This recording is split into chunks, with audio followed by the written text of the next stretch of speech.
12வது கணக்கு. ஓர் இலக்கை குறிப்பார்த்து சுடும்போது 4ல் 3 முறை எக்ஸும் 5ல் 4 முறை ஒய்யும் 3ல் 2 முறை இசட்டும் சரியாக இலக்கை சுடுகின்றனர். மூவரும் அந்த இலக்கை சுடும் பொழுது சரியாக இருவர் மட்டுமே சுடுவதற்கான நிகழ்தகவு. அப்போ என்னென்னா 2 பேர் சுடுறாங்கன்னா ஒருத்தர் சுடக்கூடாது.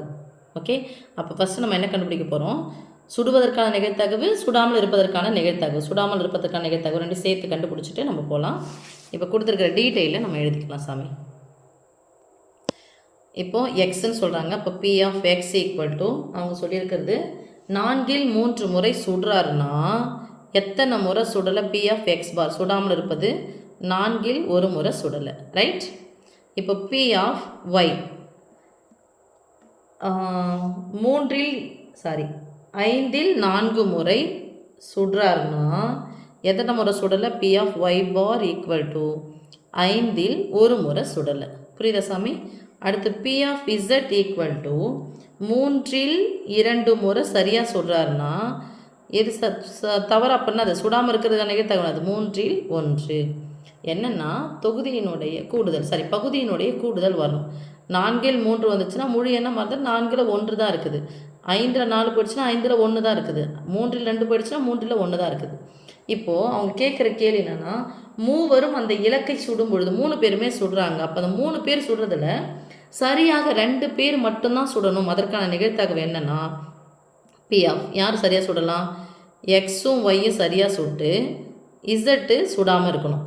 ஓகே, ப்ளஸ் எக்ஸும் இசட்டும் சுட்டுட்டு ஒய் சுடாமல் இருக்கணும். Right. Plus P of X சுடக்கூடாது, ஒய்யும் இசட்டும் சுடணும். ஓகே சாமி. அப்போ 2 பேர் மட்டும் சுடணும். அதில் இங்கே எக்ஸு ஒய்யும் சுடணும், இசட் சுடக்கூடாது. சரியாக 2 பேர். எக்ஸும் இசட்டும் சுடணும், ஒய் சுடக்கூடாது. ஒய்யும் இசட்டும் சுடணும், எக்ஸ் சுடக்கூடாது. இப்போது எக்ஸ் பார், ஒய் பார், இசட் பார், இது மீது இருக்கிறது ஒன்று வந்துருச்சா பாருங்கள்.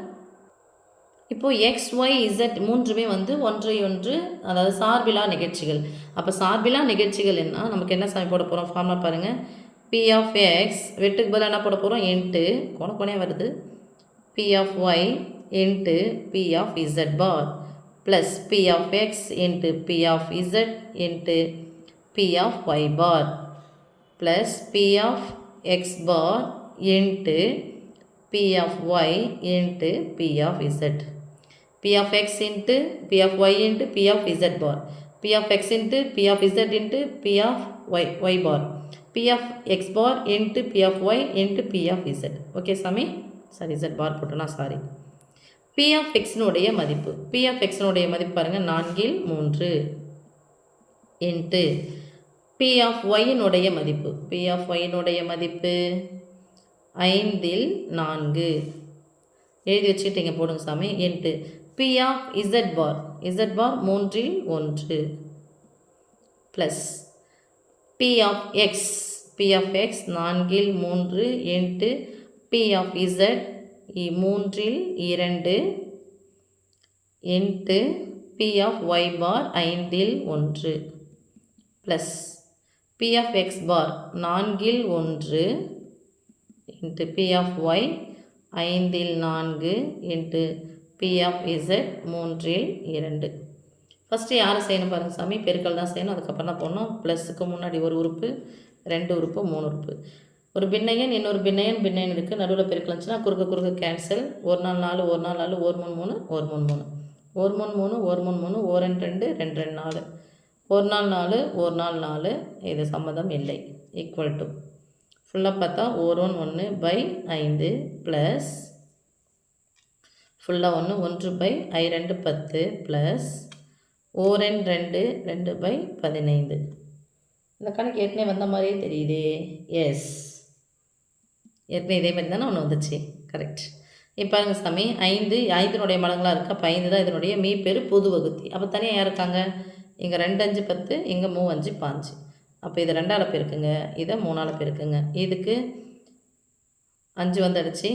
2 இன்ட்டு 3 3 5 5 2 30. அப்போ 30 வரணும். இது 6ஆல் பெருக்கணும். பகுதி 6ஆல் பெருக்கினால் தொகுதியையும் 6ஆல் பெருக்கணும். 6 ப்ளஸ் இது 3ஆல் பெருக்கணும். 1 3 3 ப்ளஸ் 2 2 4. 6 4 10, 10 3 13 by I 2 10 by 3 30. எங்கே போயிடுச்சு? பைத்மான் 30. இதான் சாமி. அப்போது சரியாக இருவர் மட்டுமே சுடுவதற்கான நிகழ்தகவு 13/30. அவ்வளோதான்.